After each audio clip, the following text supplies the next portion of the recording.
예, 오늘 하나님의 말씀 에베소서 3장 10절에서 13절까지 말씀입니다. 에베소서 3장 10절에서 13절까지 말씀 제가 읽어드리도록 하겠습니다. 이는 이제 교회로 말미암아 하늘에 있는 통치자들과 권세들에게 하나님의 각종 지혜를 알게 하려 하심이니 곧 영원부터 우리 주 그리스도 예수 안에서 예정하신 뜻대로 하신 것이라. 우리가 그 안에서 그를 믿음으로 말미암아 담대함과 확신을 가지고 하나님께 나아감을 얻느니라. 그러므로 너희에게 구하노니 너희를 위한 나의 여러 환난에 대하여 낙심하지 말라. 이는 너희의 영광이니라. 아멘. 지금 우리는 사도 바울이 자기가 현재 받고 있는 환난, 감옥에 있고 그리고 어쩌면 곧 죽임을 당할지 모르는 이 환난에 대해서 성도들이 낙심하게 될까봐. 아니, 바울 선생님이 가르쳐준 대로 복음을 배웠는데 근데 정작 그 복음을 전한 자가 하나님께 저주를 받아서, 그 당시 기준으로 하나님께 저주를 받아서 감옥에 들어가게 되고 사형을 당하게 된다면 이건 잘못된 가르침이 아닌가 하는 그 낙심에 대해서 걱정하지 말라고 하는 사도 바울의 변명이 두 가지로 나온다고 그랬어요. 그래서 7절까지 하나가 있었고 8절부터 12절까지가 두 번째 변명이거든요. 그 8절부터 12절까지의 내용의 오늘 세 번째 마지막 시간이에요. 그 앞에서 우리는 사도 바울이 어떤 이야기를 하는 걸 들었냐면은 사도 바울이 이야기했죠. 그 당시 교회는 성전이 아니었어요. 회당이었던 교회가 성전이 되기 위해서는 제사가 드려져야 되고 하나님의 임재가 있어야 된다. 그렇죠? 그래서 사도 바울이 지금 자신이 받는 이 고난이 뭐라고요? 자기가 제물로 바쳐지는, 그렇죠? 그래서 교회가 성전이 되는 일에 지금 제물로 바쳐지는 그 모습이다라고 설명을 했었고, 그리고 지난주에는 무슨 이야기를 했습니까? 그래서 사도 바울이 이런 모습들이 너희들, 율법에 익숙한 너희들에게는 너무나 이상하게 느껴지겠지만 복음, 말씀이라고 하는 것은 복음, 말씀, 교훈, 지혜, 이 순서대로 이어져 나가는 방식이기 때문에 복음이나 그 복음을 선포하는 말씀은 변하지 않지만 그것을 가르치기 위한 교훈과 그 교훈을 적용하기 위한 지혜는, 하나님의 그 지혜는 아주 다양하게 나타나기 때문에 너희들이 지금 이해할 수 없는 이런 모습들이 나타날 수 있다라는 걸 지난주에 봤었죠. 그래서 우리가 이 복음, 말씀, 교훈, 지혜로 이어지는 이 패턴에 익숙해질 필요가 있다라는 거예요. 지난주에 보았던 3장 10절부터 다시 시작해 보자고요. 여기 보시면 이는 이제 교회로 말미암아 하늘에 있는 통치자들과 권세들에게 하나님의 각종 다양한 지혜를 알게 하려 하심이니, 자기가 예수를 대적하던 자기가 일꾼으로 부르심을 받고, 이것도 말이 안 되는 건데 거기에다가 자기가 지금 감옥에 있는 이것이 하나님의 지혜의 모습 중에 하나이다 라는 것을 세상의 통치자들과 권세들에게 알게 하려 하는데, 그걸 앞에 뭐가 붙어 있냐면 하늘에 있는 이라는 말이 붙어 있다라는 거예요. 그래서 지난번에도 설명드렸지만 이 하늘에 있는 이라는 이 구절 때문에 이것을 천사들이라든가 하늘에 있는 어떤 영적 존재들에게 말하는 것이다라는 해석을 하는 경우가 있는데 그렇지 않다라는 거예요. 그러면 이 이야기를 하는 의미가 없잖아요. 듣는 사람들하고 아무 상관없이 하나님이 이런 거에서 지금 저 하늘에 있는 어떤 천사들에게, 그곳에 있는 어떤 사람들에게 알렸다. 그럼 뭐라고 대답하시겠어요? So what? 이거잖아요. 아니, 그 얘기를 하고 있는 게 아니에요. 이렇게 보시면 돼요. 우리가 오른쪽, 왼쪽, 이게 무슨 의미가 있어요? 없죠. 오른쪽은 오른손이라는 거고 왼쪽은 왼손이라는 건데, 근데 우리는 여기다가 어떤 의미를 둬요? 오른쪽이다. 내 오른팔. 그러면은 내 왼팔. 이것보다는 오른팔 쪽이 더 센 거잖아요. 그렇죠? 그러니까 오른팔이 더 세고 더 옳고 이거를 오른편 왼편으로 우리 많이 나타내잖아요. 그렇죠? 마찬가지예요. 하늘과 땅도 그런 의미로 사용이 된다고요. 우리가 하늘 그러면은 뭐 이렇게 신도 좋은 신들은 하늘에 살고 그렇죠? 나쁜 신들은 저 땅 밑에 있고. 여러분 그리스 로마 신화라든가 이런 것들 읽어보시면은 뭐라고 나오느냐면은 거기서 예를 들어서 오르페우스처럼 자기 그 사랑하던 여인, 죽은 사랑하던 여인을 찾아서 그 땅 밑 세계로 찾아가잖아요. 근데 그 땅 밑 세계를 찾아갈 때 어떻게 가요? 그냥 자기 동네에서 동굴 속에 들어가면 땅 밑 세계가 있어요? 신화에 보면 그렇게 안 나와요. 꼭 어디까지? 저 세상의 끝까지 가야 돼요. 그렇죠? 저 세상의 끝까지 가면은 지하로 내려가는 문이 있고 거기를 통과해서 끝없이 내려가면 거기에 바로 우리가 흔히 말하는 지옥이라고 하는 지하 세계가 있는 거잖아요. 그렇죠? 근데 하늘로 올라가는 이야기가 나올 때 그런 얘기가 있어요? 하늘로 올라갈 때에도 저 땅 끝 어디 가서 거기에서 하늘로 올라가는 통로를 찾는단 말이 나오던가요? 아니요. 아니 성경에도 나오잖아요. 에녹, 엘리야 하늘에 올라갈 때 어디서 올라간 이게 없잖아요. 무슨 말이냐면 하늘은 보편적인 걸 말한다고요. 제가 전에 말씀드렸잖아요. 본래 구약에서는 하나님은 어디 계세요? 높은 산에. 그래서 시내산에 임하시는 거고요. 호렙산에 임하시는 거고요. 예루살렘 산 성전에 임하시는 거고요. 근데 왜 언제부터 하늘로 올라가셨다고요? 나라가 망하고 바벨론으로 끌려가 버리니까요. 바벨론에서 예루살렘 산에 예배드릴 방법이 없잖아요. 그 하나님은 예루살렘에 계신데 바벨론에서 어떻게 해요? 근데 하나님이 바벨론에 나타나시잖아요. 에스겔에게 말씀을 주시잖아요. 다니엘에게 나타나시잖아요.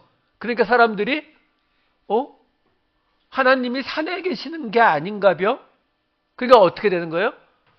예루살렘에서도 하나님이 계시고 바벨론에서도 하나님이 계시니까 하나님이 하늘에 계시는구나 이렇게 바뀌는 거라고요. 그러니까 하나님이 하늘에 계시다는 말을 가지고 지금 우리가 과학이 발달했으니까 뭐 가끔 인터넷 보면 그런 얘기들이 있어요. 뭐 우주선을 타고 올라간 우주인이 뭐 하늘에서 봤는데 뭐 어떤 사람은 크리스찬은 거기서 하나님을 보았다라고 하고 예수를 믿지 않는 사람은 거기 아무것도 없는 텅 빈 공간이라고 하더라. 뭐 이런 거 갖고 논쟁을 벌이는데 아니요. 우리는 하나님이 하늘에 계신지 어디 계신지 몰라요. 아니 하나님이 그런 장소가 필요하신 분이에요? 아니잖아요. 근데 왜 하늘에 있다고 우리는 이야기해요? 모든 곳에 다 계시니까. 모든 곳에 다 있는 거는 하늘밖에 없잖아요. 땅은. 바닷가 가면 거기 땅 없잖아요. 이 개념으로 받으셔야 된다고요. 그러니까 지금 여기에 모든 통치자들과 권세들이 하늘에 있는 이라는 이 말을 하는 건 뭐냐면 지금 복음, 말씀, 교훈, 지혜로 이어지는 이 방식을 가지고 하나님이 당신의 뜻을 우리에게 알려주는 이것이 모든 지역과 모든 문화와 모든 시대에 적용되는 이야기다라는 것을 말하기 위함이다라는 거예요. 그러니까 복음, 말씀, 복음이 선포되는 게 말씀, 그리고 그것을 우리에게 알려주기 위해서 만들어낸 교훈들, 그리고 그것을 적용하는 지혜들. 다시 한번 설명드리면 이런 거죠. 우리가 예를 들어서 어느 지역에 처음으로 갑자기 자동차가 생겼다고 생각해 보세요. 사람들이 막 차를 몰고 다니고 걸어 다니고 오토바이 타고 다니고 그러면 어떤 일이 벌어진다고요? 사고 나고 사람 죽고 막 그럴 거 아니에요. 그래서 길에 나가는 게 무서워요. 나갔다 하면은 차에 쳐 죽을 수도 있고. 근데 거기에 어떤 사람이 이야기하는 거예요. 도로에서 사람이 죽지 않도록 사람의 생명을 우선하고 교통이 원활할 수 있도록 안전운전하자. 이걸 뭐라고 불러요? 기쁜 소식, 복음. 그래서 그 이야기를 한마디로 말해서 선포해요. 안전운전. 이게 뭐라고요?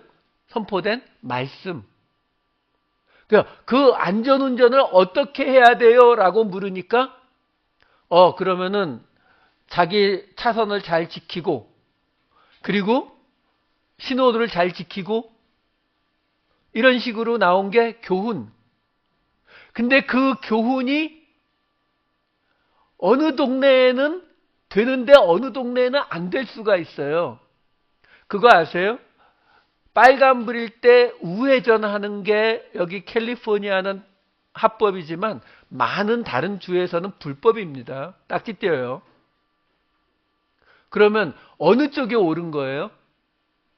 제가 예전에 미국 와서 한 7, 8년 있다가 처음 한국 나갔을 때에 아버지가 저보고 운전하라고 하셔가지고 아버지를 옆에 태우고 차를 몰고 서울에 나갔는데 가다 보니까 저희가 가는 식당이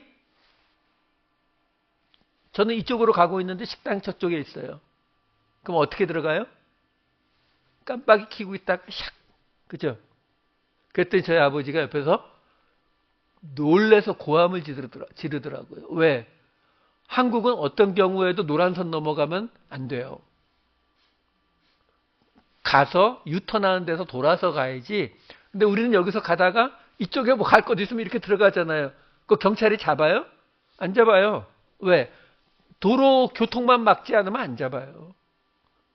그럼 한국은 이렇게 적용하는데 우리는 이렇게 적용하잖아요. 이걸 뭐라고 부른다고요? 다양한 지혜. 이게 다른 거예요. 근데 이걸 오해하면 어떤 일이 벌어지냐면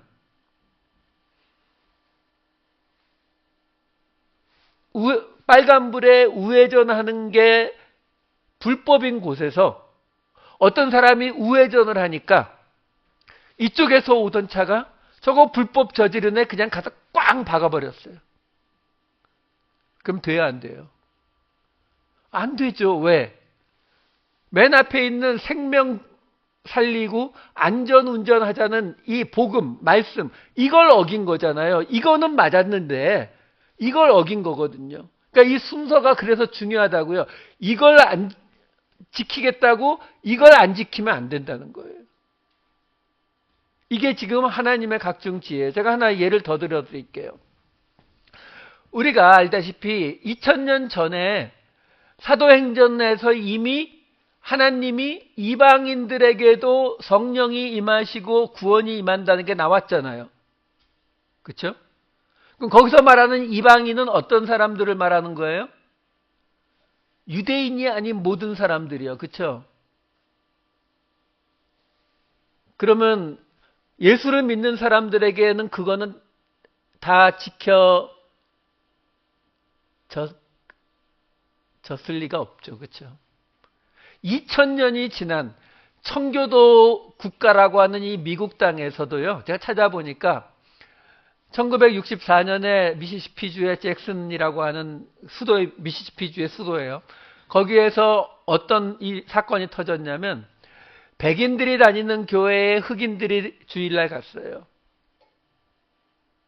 어떤 일이 벌어졌을까요? 못 들어오게 막았죠. 못 들어오게 막아서 흑인들이 경찰을 불렀습니다. 경찰이 체포했어요. 누구를요? 흑인들을. 왜냐하면 경찰 입장에서는 종교를 빼면은 그 프로퍼티는 그 백인 교회 거잖아요. 그러니까 we have a right to refuse the service. 이거죠. 우리는 이럴 권리가 있다. 이게 전국적으로 문제가 되니까 이 사람들이 어떻게 했을 것 같으세요? 그 다음부터 이제 논리가 나오기 시작하는 거예요.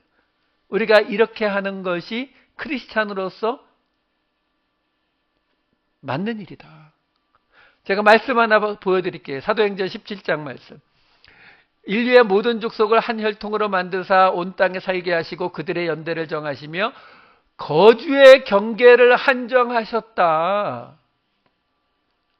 그러니까 너희는 너희들끼리 살고 우리는 우리들끼리 예수 믿고 구원받으면 되는 거지, 서로 맞지 않는 백인과 흑인이 한 공동체가 되는 거 옳지 않다. 그래서 이 당시에 아주 유명했던 목사님의 설교 제목이 이런 게 있었어요. 그 다음 거 보세요. God, the original segregationist. 번역하면 하나님, 원조 분리주의자. 책으로도 나왔어요. 54년도 이야기예요. 그러니까 아예 하나님은 분리주의자의 원조라는 거죠. 그러니까 공동체도 우리끼리 맞는 사람들끼리 공동체 하는 거지, 인종을 넘어서 뭐 이거 아니라는 거예요. 그러니까 그 말은 뭐예요? 유대인과 이방인 할 때 이방인은 어떤 사람이라고요? 적어도 백인, 이렇게 되는 거죠. 그래서 우리의 존경하는 마틴 루터 킹 주니어 목사님은 이런 말을 했어요. 한국말로 읽어드릴게요. 우리가 주일 오전 11시에 서서 그리스도 안에는 동쪽도 서쪽도 없다고 노래하는 그 시간에, 그 시간이야말로 기독교의 미국에서 가장 분리된 한 시간이라는 것은 참으로 충격적인 일입니다. 통일찬송가 526장이더라고요. 찾아보니까 그리스도 안에는 동쪽도 서쪽도 없다라는 그 시간이, 사실 그렇죠. 우리가 이 기독교 국가인 이 미국에서 1960년대만 해도 다들 주일날 교회 갈 시간인데, 그때에는 그야말로 인종별로 흩어져서 교회 가잖아요. 그렇죠? 이게 복음과 말씀과 교훈과 지혜, 이 개념을 이해하지 못하면 이런 일이 벌어지는 거예요. 여기 있는 구절이죠. 거주의 경계를 한정하셨다는, 이걸 가지고 하나님이 하나가 되기를 원하셨다는 이 복음의 말씀을 넘어가려고 하는 거거든요. 이것이 하늘에 있는, 그야말로 모든 시대와 모든 지역과 모든 문화와 모든 인종과 모든 것을 다 넘어서 그 모든 권세 잡은 자들에게 하나님이 알려주시려고 하시는 게 뭐냐면은, 사도 바울, 대적인 원수인 사도 바울을 일꾼으로 부르시고 그를 지금 하나님의 일을 열심히 감당했더니 감옥에 넣는 환난 속에 넣으신 이 모습들이 하나님께서 그때그때의 상황 속에서 적용시키는 다양한 지혜의 모습이다라는 거예요. 그러니까 여러분들도 이런 건 오해 안 하시잖아요. 사도 바울이 감옥에 갔고 이 전승에 따르면은 베드로는 거꾸로 십자가에 매달려 죽었고 누구는 목 잘려 죽었고 이런 이야기들이 오는데, 우리는 그런 이야기 들으면서 우리도 감옥에 가고 우리도 목 잘려 죽어야 믿는 것이다라고는 우리 생각 안 해요. 그렇죠? 참 편해요. 그렇죠? 그런 거는 우리가 따를 필요가 전혀 없다라고 분명히 알면서도, 왜? 지금 사도 바울이 말하잖아요. 우리가 예수 그리스도의 십자가 고난을 지는 게 맞는데, 그 십자가의 고난이 이 당시에는 목숨을 내놓는 모습으로 나타났지만, 지금은 여러분들이 순교를 하고 싶어도 순교할 찬스가 별로 없어요. 그럼 지금은 순교 못하니까, 십자가에 매달리지 못하니까 예수님의 십자가의 고난을 우리가 감당할 수 없는 거예요? 아니죠. 지금은 적용이 다르게 나타나는 거죠. 그렇죠? 오른뺨 맞으면 왼뺨 돌려대려고 했더니 아무도 오른뺨을 안 때리죠. 왜? 고소할 거 뻔하니까. 그렇잖아요. 그 오른뺨 맞으면 왼뺨을 돌려대라는 것이 지금 우리의 문화 속에서 이 지역에서 어떤 형태로 나타날 것인가는 다 다르게 나타난다고요.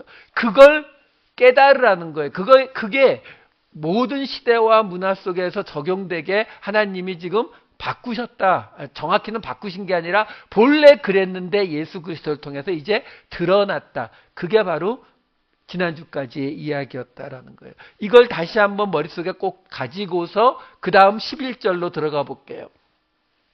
곧 영원부터 우리 주 그리스도 예수 안에서 예정하신 뜻대로 하신 것이라. 그것이 그냥 하나님께서 쟤네들 반응이 이렇네?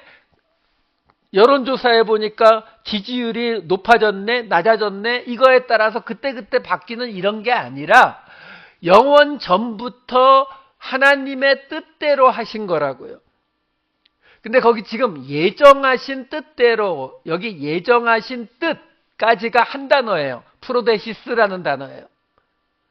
이 프로데시스라고 하는 단어는 프로라고 하는 전치사와 티데미라고 하는 동사가 붙은 단어인데, 티데미라고 하는 단어는 놓다, 두다 이런 뜻이에요. 그러니까 물건 같은 거를 앞에 이렇게 놓는 거예요.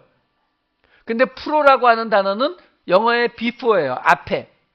그러니까 합하면은 앞에 놓은 것 이렇게 되는 거예요. 프로데시스. 그래서 오늘 설교 제목이 하나님 앞에 놓여져서라고 설교 제목이 잡힌 거예요. 그러니까 이 예정하신 뜻, 예정하신이라는 의미는 사실은 의역이고요. 왜냐하면 이게 앞에 놓인 것이니까, 우리가 앞에 놓인 게 뭐예요? 예를 들어서 제가 우리 집사님한테 내가 가진 전화기 100불에 살래요? 이렇게 물으면 그걸 뭐라고 불러요? 제안했다고 그러잖아요. 제안. 그렇죠? 제안하는 게 뭐예요? 내가 앞에다가 들이미는 거죠. 100불에 살래요? 그러니까 이게 앞에 놓는 것이란 뜻이기 때문에 제시, 제안, 그러니까 내가 뭔가를 제안했다는 거는 결국 내 뜻이라는 거잖아요. 그러니까 뜻이라는 뜻이 있는 거예요. 그래서 이 프로데시스라고 하는 단어의 뜻이 앞에 놓인 것 또는 제안 또는 뜻. 그러니까 이게 그리스도 예수 안에서 하나님의 뜻대로 하신 것이다. 이렇게 번역이 돼야 사실은 정확해요. 자, 문제가 뭐냐면 이 프로데시스라고 하는 단어가 어디에 나오냐면은 사무엘상에 나옵니다. 사무엘상에 나오는 이 단어를 보여드릴게요. 사무엘상 21장 4절과 6절. 이게 어떤 상황이냐면 다윗이 사울을 피해 도망가다가 배가 고파서 제사장 아히멜렉에게 가서 먹을 걸 좀 달라고 하는 장면이에요. 자, 그 제사장이 대답하는 장면이 4절에 이렇게 나옵니다. 제사장이 다윗에게 대답하여 이르되 보통 떡, 일반 떡은 내 수중에 없으나 거룩한 떡은 있나니 그 소년들이 여자를 가까이만 하지 아니하였으면 주리라 하는지라. 제사장이 그 거룩한 떡을 주었으니 거기는 진설병 곧 여호와 앞에서 물려낸 떡밖에 없었습니다. 이 떡은 더운 떡을 드리는 날에 물려낸 것이더라. 이게 70인역 성경에 어떻게 번역이 됐냐면 이렇게 번역이 됐어요. 괄호 안에 있는 건 제가 집어넣은 거예요. 그리고 제사장이 그에게 앞에 놓인 떡들, 이게 진설병이에요. 진설병이라는 그 말이 앞에 놓인 떡이란 뜻이에요. 이게 헬라어로 프로데시스예요. 을 주었다. 거기에는 다른 떡이 없었기 때문이다. 오직 얼굴의 떡들 뿐이었다. 그것은 주의 얼굴 앞에서부터 치워진 것들이었다. 뜨거운 새 떡을 취하기 위해서 그가 그것들을 받은 날에. 자, 이 구절을 보여드리는 이유가 뭐냐면 우리가 흔히 진설병, 하나님의 성소 안에 있는, 지성소가 아니라 성소에 있는 이쪽 양초 옆에 있는 상 위에 떡 12개가 놓여 있잖아요. 이걸 진설병이라고 부르거든요. 병이 떡병자니까. 진설, 앞에 이렇게 디스플레이 된 떡, 이렇게 되는 거예요. 진설병. 근데 이 진설병이 이 70인역에 두 가지로 지금 번역이 된 거예요. 하나는 앞에 놓인 떡. 이게 지금 알투 테스 프로데시스 이렇게 되는 거예요. 그러니까 앞에 놓인 떡. 이걸로 번역이 됐고 또 하나는 얼굴의 떡. 이렇게 번역이 됐어요. 우선 얼굴의 떡이라고 하는 파님이라고 하는 단어인데 얼굴의 떡이라고 하는 이 얼굴이라고 하는 단어는 주로 임재, 임재를 나타내는 용어로 사용이 되는 거거든요. 그러니까 하나님의 얼굴의 떡이라는 말이 뭐냐면 하나님의 임재가 있는 떡이라는 뜻이에요. 그러니까 이 진설병, 그 성소에 놓여지는 그 떡에는 하나님의 임재가 함께 있다라는 뜻이에요. 이건 뭐 그런가 보다 하시면 돼요. 중요한 거는 앞에 놓인 떡으로도 번역이 됐다는 거예요. 진설병. 근데 이 앞에 놓인 떡이라는 이 앞에 놓인이라는 말이 지금 우리가 보고 있는 이 이야기에서 뜻, 예정하신 뜻이라고 번역이 된 그 단어가 여기 지금 나와 있다라는 거예요.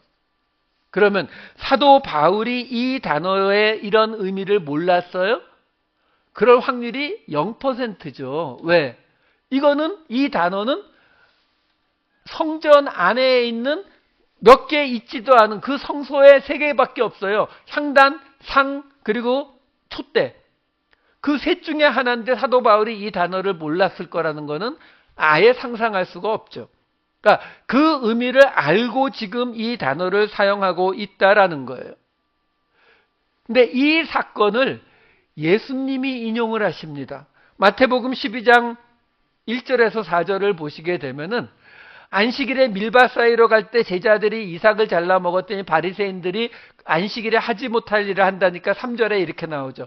예수께서 이르시되 다윗이 자기와 그 함께한 자들이 시장할 때에 한 일을 읽지 못하였느냐. 그가 하나님의 전에 들어가서 제사장 외에는 자기나 그 함께한 자들이 먹어서는 안 되는 진설병 프로데시스를 먹지 아니하였느냐. 앞에 놓인 그 빵을 먹지 아니하였느냐. 이렇게 나오거든요. 이 이야기가 마가복음, 누가복음에 다 나오는데 이 마태복음 이 이야기의 결론이 예수님이 6절과 7절에 이걸 이렇게 말씀하십니다.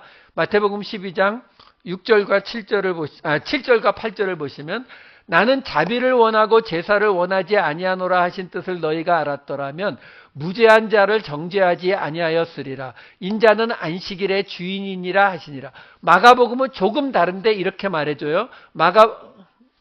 갑자기 화면이 없어졌어요. 마가복음 2장 27, 28절. 이르시되 안식일이 사람을 위하여 있는 것이요 사람이 안식일을 위하여 있는 것이 아니니 이러므로 인자는 안식일에도 주인이니라. 지금 예수님이 마태복음, 마가복음 비슷한데 뭘 얘기하고 있는 거냐면 아까 말씀드린 것처럼 지금 도로에 표지판이 있고 신호등이 있는 이유는 안전운전을 하기 위함이다라는 거예요.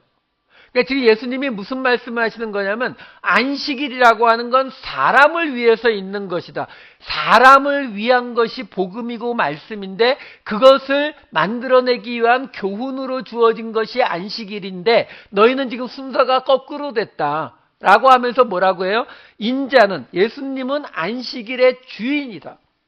이 말을 보통 어떻게 해석하냐면 예수님이 하나님이시니까 하나님이 만든 안식일의 율법에 대해서 예수님이 바꾸실 수 있다. 사람이 더 우선이다라고 바꾸신 거다. 이렇게 해석하는데 그건 너무 가난한 해석이고요. 왜? 예수님은 하나님이 원하시는 대로만 행하셨다라고 나와요. 근데 하나님이 안식일을 이렇게 제정하셨는데 예수님이 나도 하나님이니까 이렇게 바꿀 거야. 이게 아니라고요. 그 의미를 지금 이야기하고 있는 게 아니다라는 거예요. 그러면 예수님이 왜 그렇게 말씀하셨느냐? 왜 인자가 안식일의 주인이라고 말했느냐?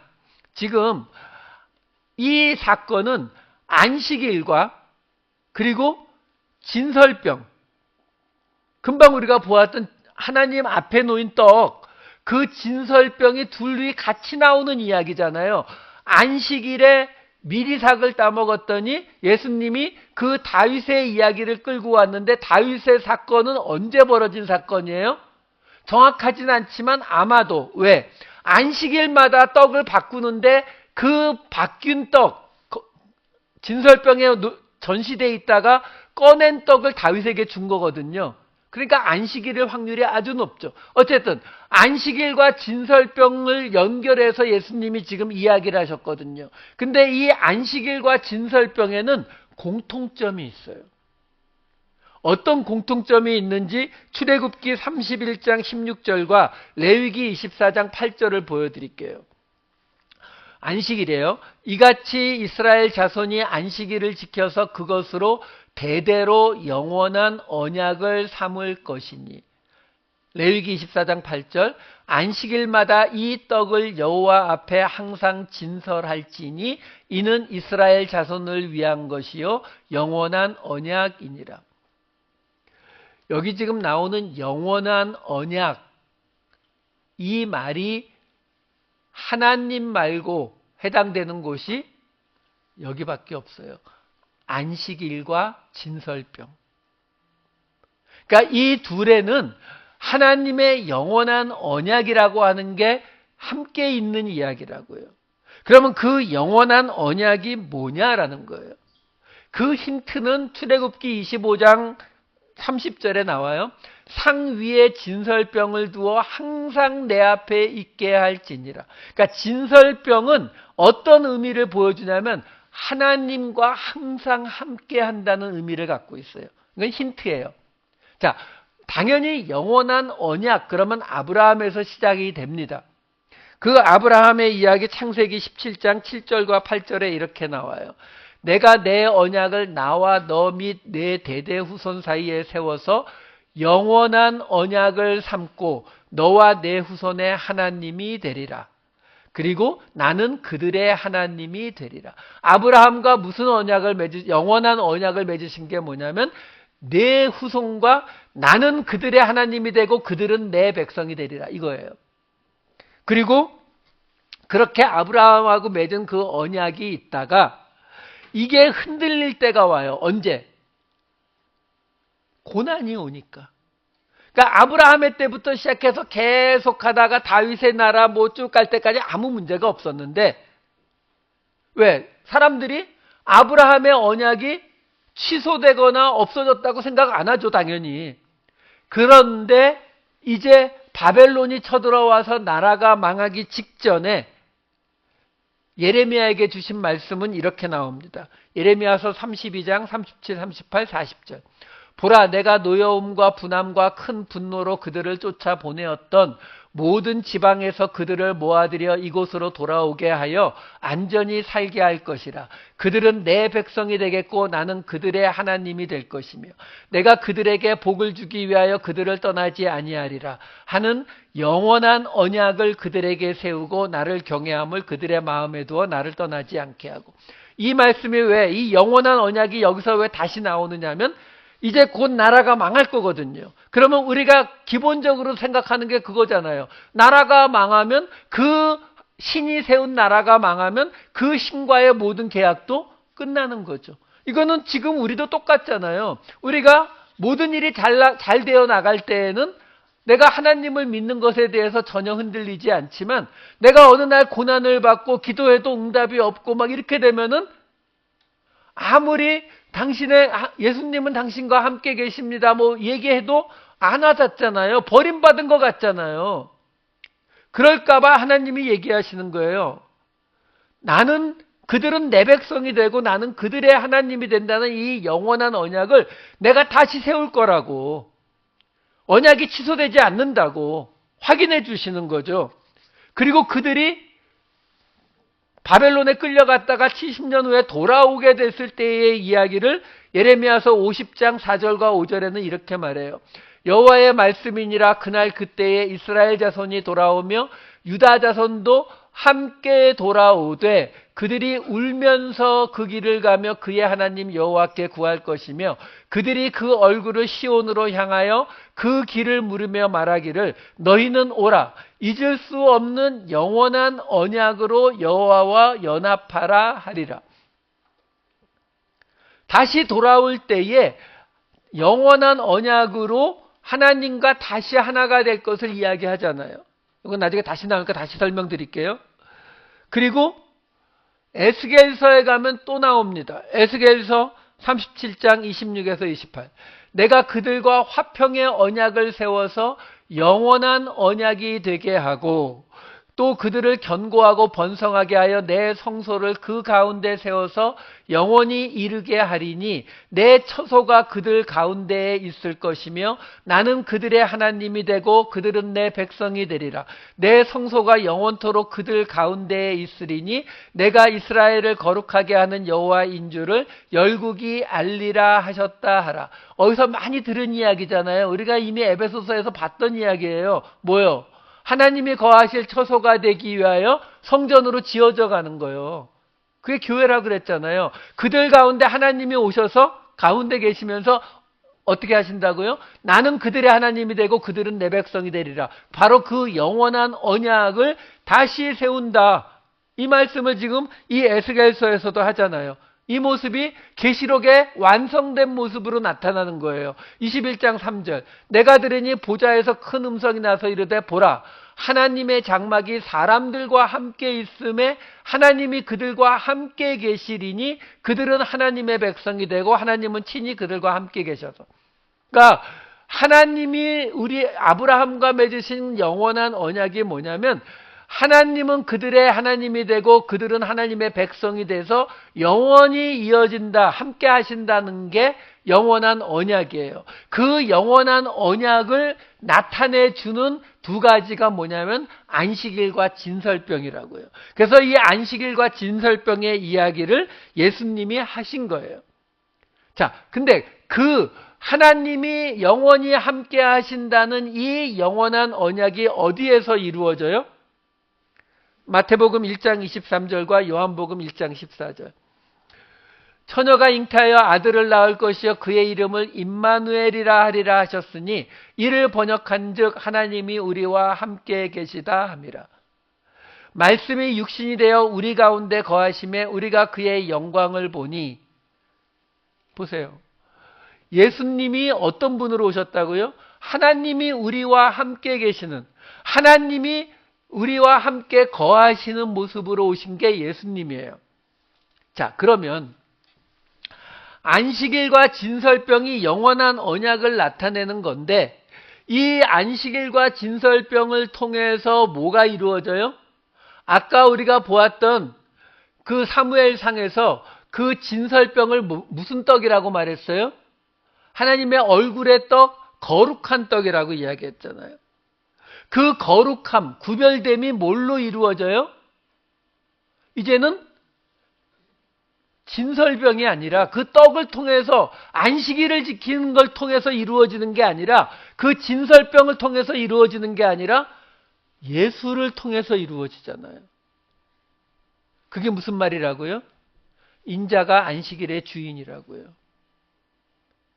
인자가 이제 그 우리의 거룩함은, 우리의 구별됨은 예수 그리스도를 통해서 이루어지는 거거든요. 그러니까 더 이상 우리에게는 안식일도 진설병도 필요가 없다고요.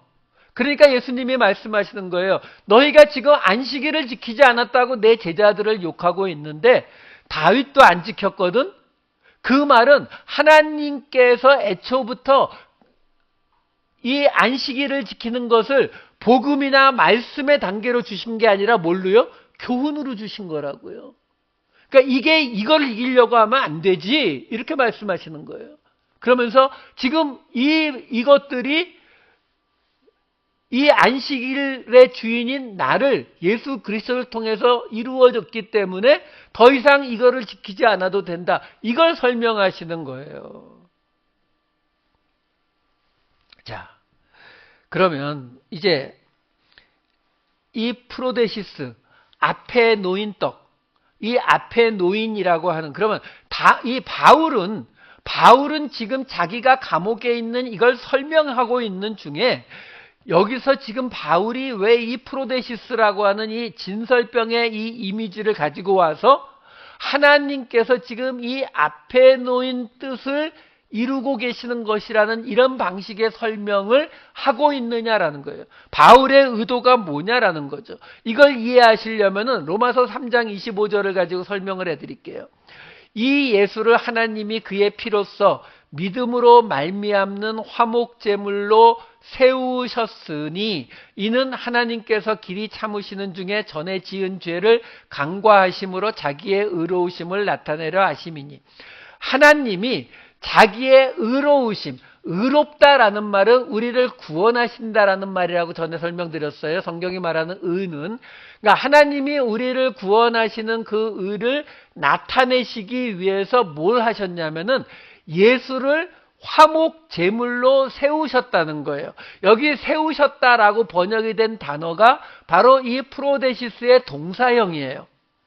그러니까 여기 지금 세우셨다라고 번역이 됐지만 직역을 하면은 무슨 뜻이냐면은 예수를 화목제물로 제시하셨다. 화목제물로 앞에 놓으셨다라는 말이에요.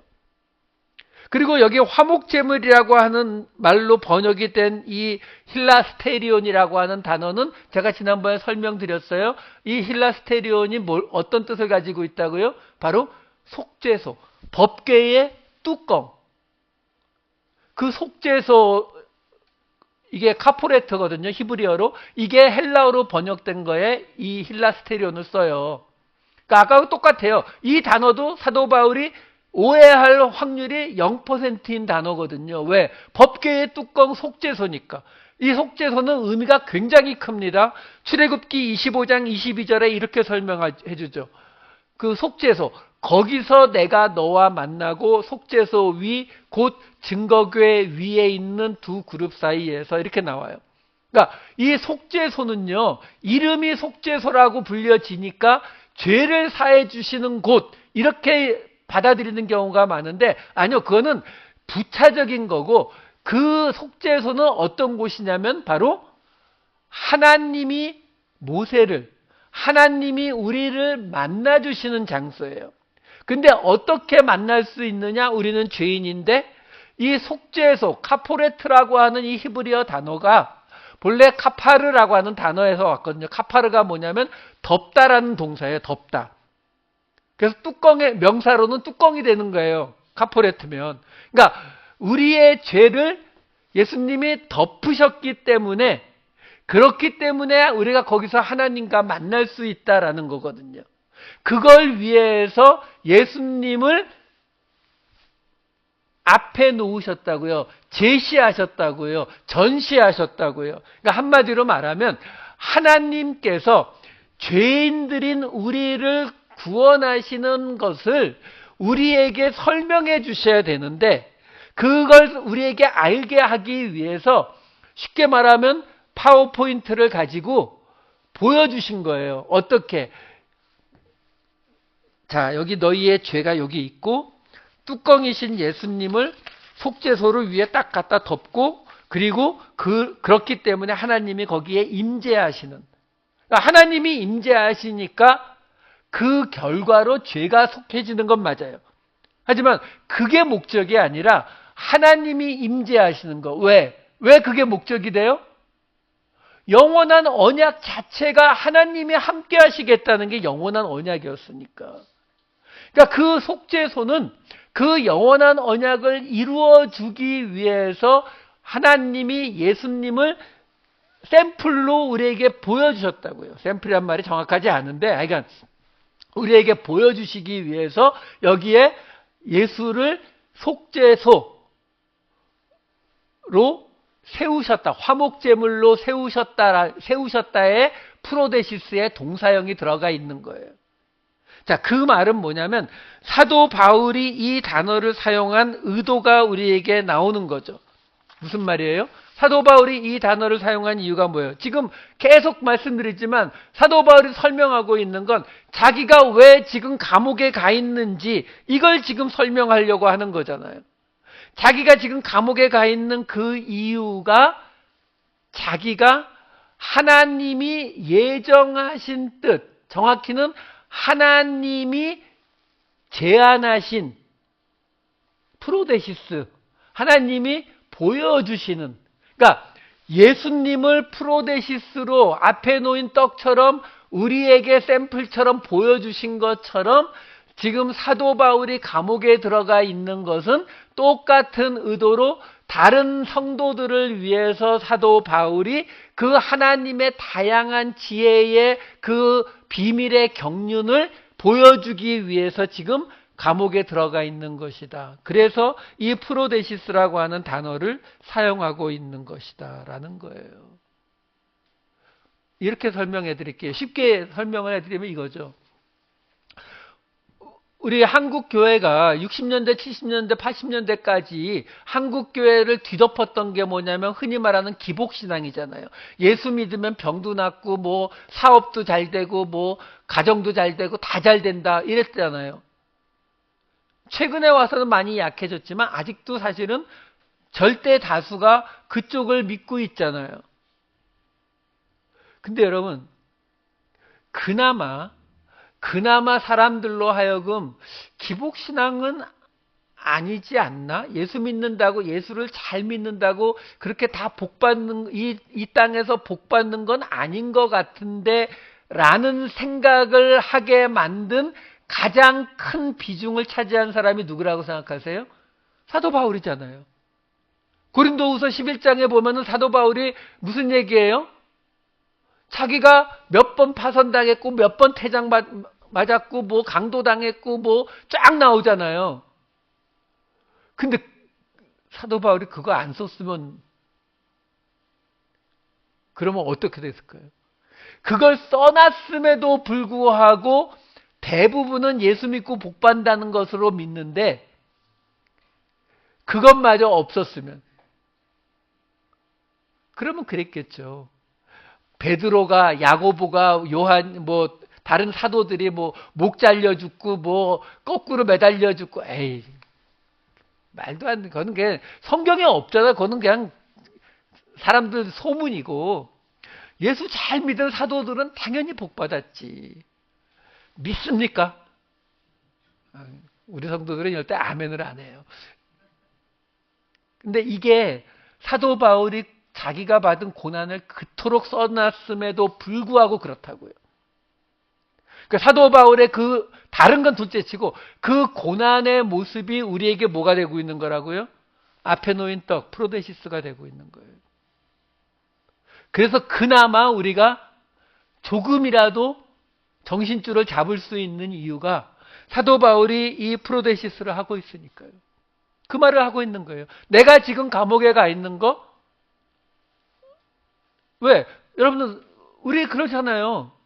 만약에 나한테 어떤 고난이 왔을 때 오케이 예수님도 십자가 지셨으니까 나도 고난 받는 것 자체에 대해서는 뭐라고 안 하겠는데 근데 꼭 이때여야 돼요?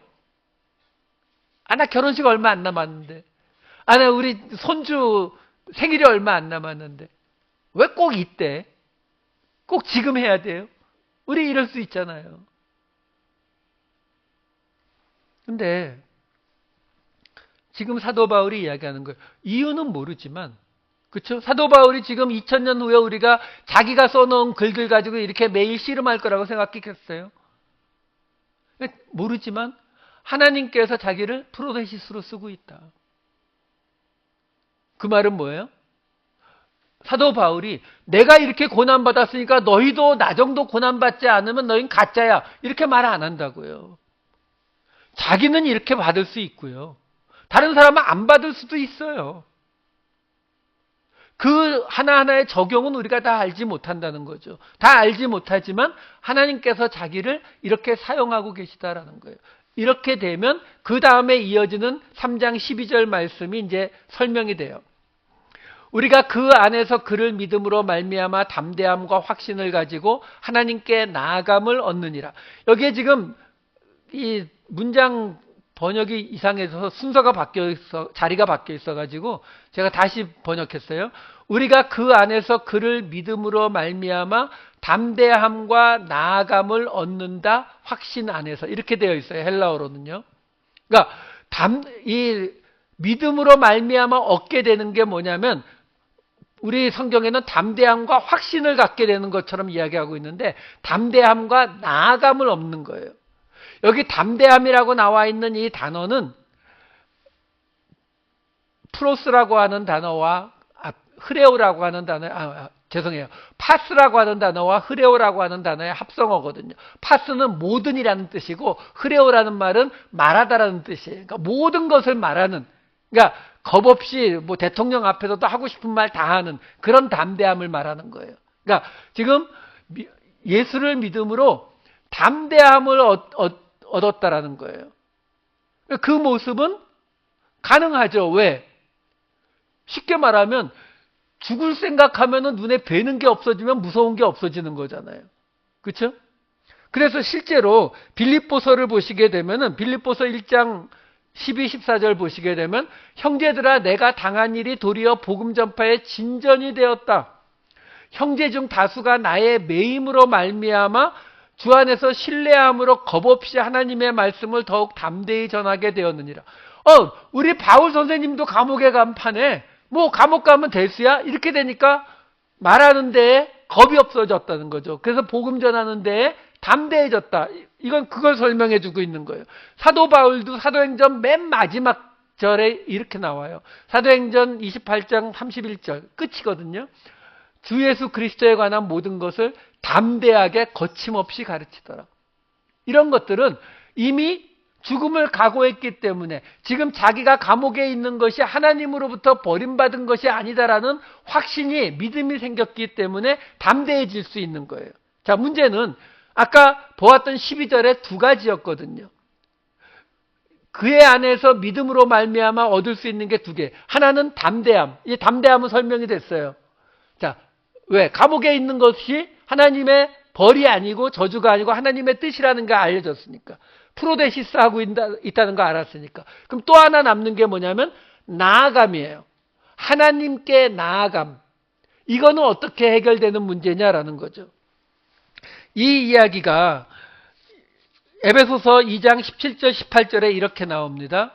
또 오셔서 먼데 있는 너희에게 평안을 전하시고 가까운 데 있는 자들에게 평안을 전하셨으니 이는 그로 말미암아 우리들이 한 성령 안에서 아버지께 나아감을 얻게 하려 하심이라. 여기 지금 나아감이 똑같이 다시 등장하고 있어요. 자, 그런데 이 에베소서 2장 17절은 이사야서 57장의 인용이에요. 함께 보여드릴게요. 57장 19절에 보시면 입술의 열매를 창조하는 자 여호와가 말하노라 먼데 있는 자에게든지 가까운 데 있는 자에게든지 평강이 있을지어다 평강이 있을지어다 내가 그를 고치리라 하셨느니라. 여기 보시게 이 그대로 화면 좀 보여주세요. 여기 보시게 되면 먼데 가까운 데 있는 자에게 평안이 있다라는 게 지금 에베소서 2장 17절에 그대로 인용이 되고 있잖아요.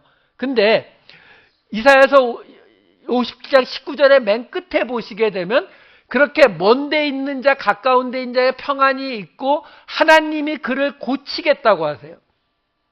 근데 고친다는 게 어떻게 고친다는 거예요? 그 설명이 에베소서 2장 18절에 나오는 거예요. 둘이 한 성령 안에서 아버지께 나아감을 얻게 한다고요. 이게 지금 무슨 이야기냐면 바벨론에 끌려가 있는 사람들이 먼데 있는 사람들이고 예루살렘에 남아있던 사람들이 가까운 데 있는 사람들이에요. 이 둘이 하나가 되지 못했거든요. 우리가 느헤미야서나 에스라서를 보면 이 둘의 갈등이 나오거든요. 이 둘이 하나가 되지 못하는데 하나님이 그들을 하나가 되게 평안이 있게 하도록 고치시겠다는 거예요. 그럼 그 고치심을 받게 되면 회복되는 모습이 어떻게 나타나는 거냐면 둘이 한 성령 안에서 아버지께 나아가는 모습으로 나타나게 된다라는 것을 설명해 주고 있는 거예요. 자, 이 이야기가 우리 아까 보았던 예레미야서 50장 4절 5절에 이렇게 나와요. 중간중간 읽을게요. 이스라엘 자손이 돌아오며 유다 자손도 함께 돌아오되 함께 돌아오니까 어떻게 돼요? 영원한 언약으로 여호와와 연합하라. 자, 북이스라엘과 남유다가 갈라져서 몇백 년을 지났잖아요. 서로 전쟁도 했어요.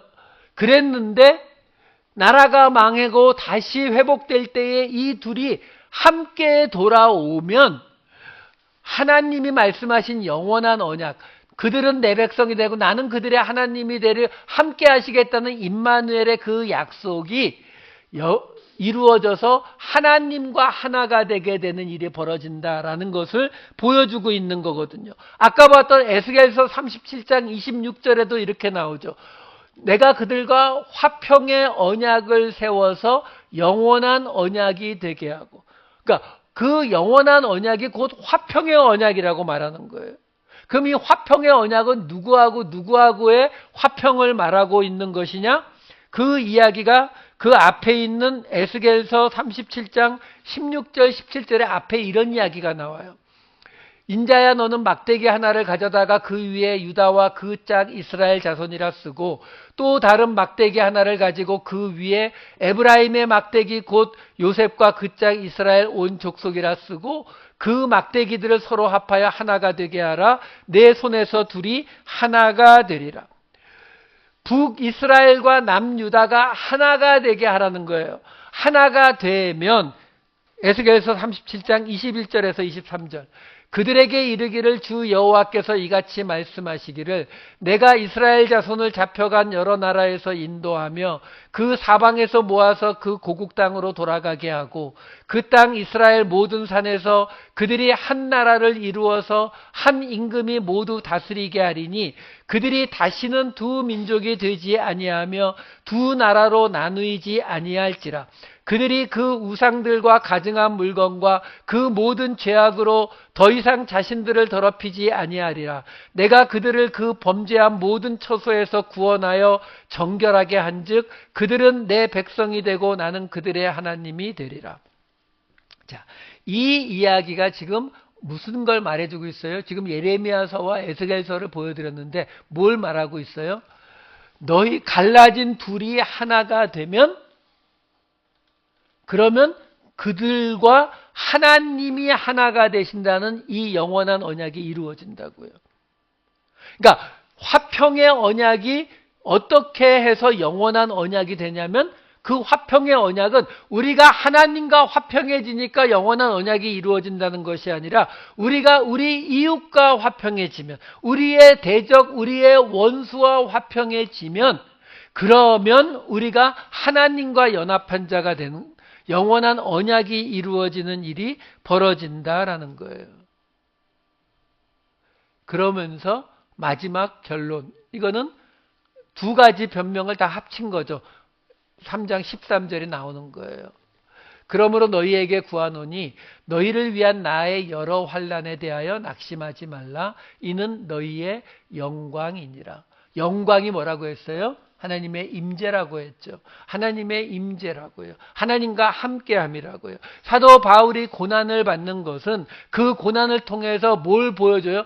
뭐가 되고 있어요? 프로데시스, 앞에 놓인 전시가 되고 있다는 거죠. 뭐요? 고난을 받아도 하나님께 버림받는 것이 아니다라는 것을 알려주는 거죠. 그럼 그 고난이 뭐가 되는 거예요? 고난을 통해서 사람들로 하여금 내 모습이 보고 하나님의 지혜를 깨달을 수 있도록, 하나님의 지혜를 알 수 있도록, 그것이 깨달아지게 되면은 사람들 사이에서 무슨 일이 벌어진다고요? 에베소서 우리 2장에서 보았던 것처럼 둘이 하나가 되고 둘이 합쳐서 한 세 사람이 되는 모습이 나타나고, 그 둘이 하나가 되게 되면, 한마디로 말하면 이웃 사랑이 일어나고 원수를 사랑하는 것이 일어나면, 지금 에베소 교회도 똑같잖아요. 유대인 그리스도인들과 이 헬라인 그리스도인들 사이의 갈등, 그들에게 이야기하는 거예요. 내가 지금 감옥에 있는 거 너희들한테 지금 보여주고 있는 거야. 내 고난을 통해서 너희가 하나님의 지혜를 깨닫고 하나가 되면